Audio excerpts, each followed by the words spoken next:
Merci, voilà, c'est mon équipe avec qui je travaille. J'ai d'ailleurs eu un souci récemment dans les hôpitaux parce que quelqu'un s'était mis dans l'esprit d'empêcher les gamines chez moi de porter un voile sur la tête en faisant une surinterprétation de la loi. On a dû leur expliquer pour l'université. L'université ne sont pas les hôpitaux et dans l'université, le voile n'est pas interdit. Il est interdit dans les écoles, mais chez les adultes qui le choisissent librement, il n'est pas encore interdit. Mais je ne doute pas que d'autres pressions se fassent rapidement parce que c'est quand même ce qu'on adore, c'est interdire. Nous, moi, depuis que j'ai fait une fondation, la première fondation s'appelle Inflexio Pôle Sud, elle a été tournée délibérément vers le Sud, c'est notre situation, en particulier pour les étudiants. Et voilà, on fait un appel d'offres international, mais ça dans les journaux internationaux, voilà les gens qui demandent à venir chez nous, donc il y a, je sais pas combien, 600 ou 700 par an, et ce qu'on retient. Ce qui se passe, et ça c'est quelque chose aussi qui est extrêmement récent, c'est que les meilleurs étudiants actuellement au monde sont les étudiants africains et orientaux. Sans comparaison. Les plus mauvais qu'on a, c'est les garçons qui ont fait la fac des sciences. C'est le plus mauvais de tous, en France. Le plus mauvais de tous. Pourquoi ? Parce que tout le pays, en France, comme aux États-Unis, comme en Europe, draine ce qu'ils considèrent, moi je suis un atypique, donc je n'ai pas été drainé, je n'ai pas voulu l'être, draine dans les préparations et les grandes écoles, les étudiants qui leur paraissent les plus brillants pour les emmener dans des circuits où il n'y a pas de recherche. L'avenir des gosses, c'est pas la recherche. L'avenir des gosses, c'est de faire du sport de haut niveau s'ils peuvent le faire, de faire de la banque, de faire de l'administration, de diriger les entreprises. C'est pas de faire de la science. Je vais vous dire, quand vous avez... Moi, une des filles les plus brillantes que j'ai vues rencontrer de ma carrière, je l'ai fait recruter comme chargée de recherche. Comme chargée de recherche, elle commence à un salaire qui est inférieur à celui de ma femme de ménage qui a 60 ans.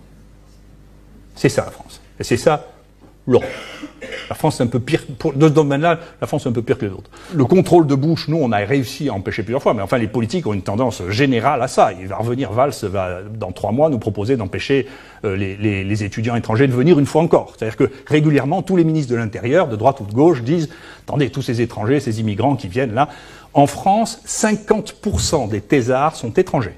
50%. Si on enlève les étrangers, il n'y a plus de science française. Donc si vous faites comme Bush, ce qu'a fait Bush, c'est-à-dire vous commencez à emmerder les gens qui viennent, ils ont 2 ans pour avoir un visa, la science française va décliner aussi rapidement que la science américaine.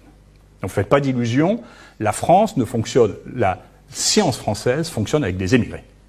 C'est ça, le moteur de la guerre, c'est les émigrés. Pourquoi ils sont meilleurs ? Parce que quand vous êtes en Afrique,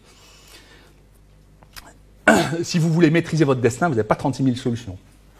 Ou vous êtes prisonnier des politiques, qui là jouent encore des rôles très importants dans votre vie quotidienne. Si vous voulez avoir une carrière internationale, vous faites du sport haut niveau ou de la recherche. Nous, ceux qui viennent chez nous, ils repartent, ils ont 3, 4, 5 publications internationales, ils vont où ils veulent dans le monde. Ils ne sont pas dépendants des crises politiques de leur pays. Donc l'avenir et la gloire, pour eux, c'est encore la recherche. Et donc les tout meilleurs, les plus intelligents, les plus dynamiques, ceux qui travaillent le dimanche chez moi, c'est que des Noirs et des Arabes. Voilà. C'est comme ça.